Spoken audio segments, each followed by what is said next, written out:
Anong kakantahin? Aris number 12, Manang Milky Regunan, please come in. Milky? At Sister L, Lakay at Sister L, positibo ang House Infracom na matutumbok nilang iba pang mga big fish sa issue ng katiwalaan sa flood control projects ng pamahalaan sa masusunod pang mga hearing. Ito ang paniniwala ni Bicol Saro Party List Representative Terry Ridon, co-chair ng House Infrastructure Committee, kasunod naman naging pag-amin sa hearing kahapon ni dating DPWH Bulacan 1st District Engineer Henry Alcantara. Sa interpellation ni Manila Representative Benny Abante, inamin ni Alcantara na marami siyang pinipirmahan ng mga flood control project na hindi ini-inspeksyon at umaasa lang sa mga report ng kanyang inspection team.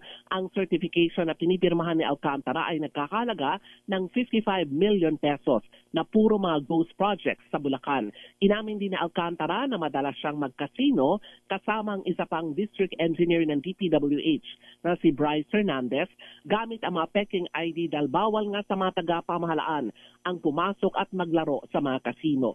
Narito ang interpellation ni Manila Representative Benny Abante kay District Engineer Henry Alcantara. Pero still negligence should be your accountability. Yes, Your Honor.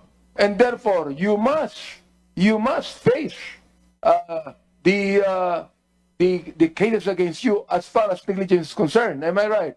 Yes, Your Honor. For example, inamin mo din, and I'm so glad na inamin mo na nagkakasino ka. Di ba? Yes, Your Honor. At ang kasama mo dyan, yung deputy mo, si Bryce. Am I right?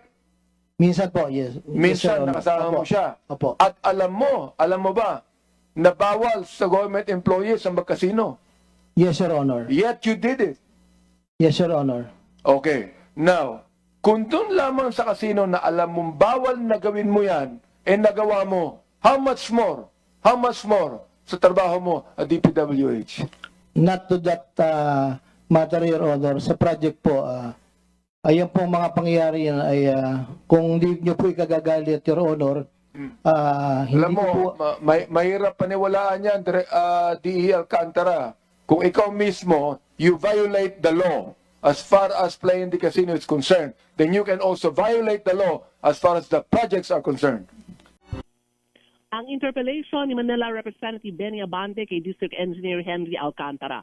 Samantala Lakay at Sister L, inamin ng isang contractor, Centerways Construction and Development Incorporated, ang presidente nito na si Lawrence Lubiano, na nagbigay siya ng 30 million pesos na campaign donation kay Senate President Chis Escudero. Noong 2022 elections, Lakay, ito ay kahit pa mayroon anyang umiiral na kontrata ang kanyang kumpanya sa gobyerno mula pa noong 2009. Sa pagdinig pa rin ng House Infracom at sa interpellation ni Representative Shell Jokno ng Akbayan, si Lubiano ay tungkol sa mga kontratang hawak ng Centerways. Partikular, marami ito sa Bicol Region kung saan higit 30 projects ay nasa Sorsogon. So medyo merong dito Lakay, red flag na nakikita ang komite. Dahil bawal ang pagtanggap ayon na rin sa COMELEC na mga campaign contribution ang mga kontraktor ng gobyerno sa mga kakandidato o kumakandidato sa halalan sa ating bansa. Kaya tuloy yan. Ang sinabi ni Kaya tuloy naungkat yung yung mga luxuries ni Heart Evangelista. Uy, kasi di ba sa law, bawal talaga sila mag-donate campaign funds.